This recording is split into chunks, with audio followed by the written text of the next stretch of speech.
parliez tout à l'heure du cheminement des droits de la défense. Inévitablement, il y a un grand enjeu, en tout cas qui s'est dessiné ces dernières années, souvent sous l'impulsion de la Cour européenne des droits de l'homme, c'est l'accès au dossier pénal.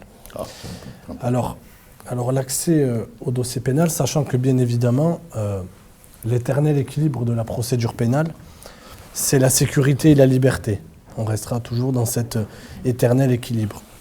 Aujourd'hui, pensez-vous, en tout cas, qu'il soit toujours légitime dans une phase d'enquête, lorsqu'on arrive en garde à vue, en tout cas encore aujourd'hui, de ne pas connaître les accusations et d'être finalement réduit au certificat médical avec... Le principe fondamental, qui est le principe de la justice, le principe même de la justice, le principe de la justice, c'est que celui qui est condamné doit être totalement informé de l'accusation portée contre lui et de toutes les pièces. Alors, sous l'Ancien Régime, il n'y avait pas besoin de les informer.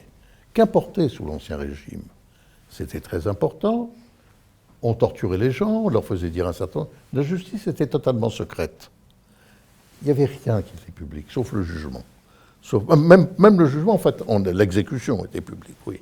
Mais il n'y avait pas la publicité des débats. Et surtout, celui qui était accusé ne savait rien du dossier dont on accusait. Il n'avait pas d'avocat, il ne savait rien.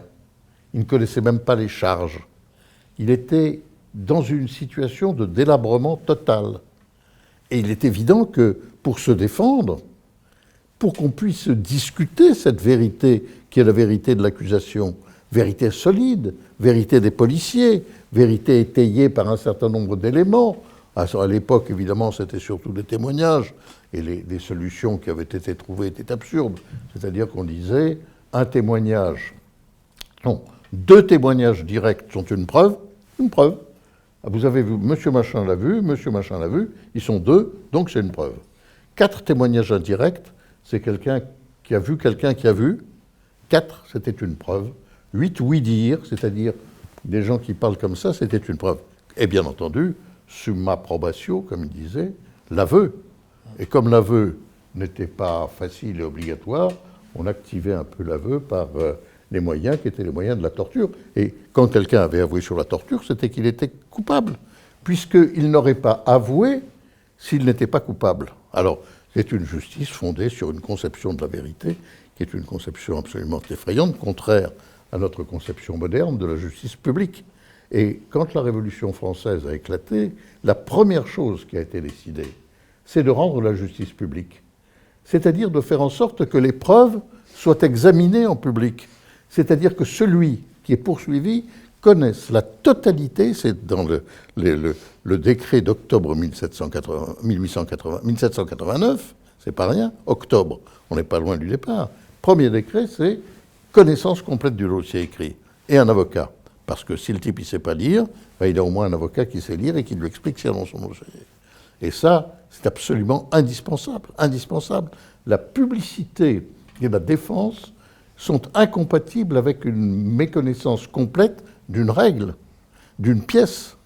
Vous savez, l'affaire Dreyfus, dans sa violence, ça a été surtout qu'une partie du dossier qui avait été communiqué au juge militaire avait été cachée à l'accusé.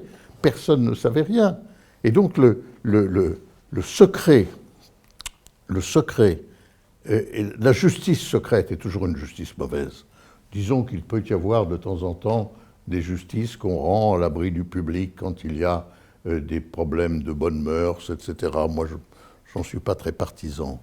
Les justices sur les affaires qui mettent en cause l'État, je trouve que toute justice qui n'est pas publique, complètement publique, avec communication complète des pièces, connaissance complète par l'accusé et surtout par son avocat, de tous les éléments à charge, est une justice dont je ne dis pas qu'elle dit toujours la vérité, mais qui a plus de raisons de s'en approcher.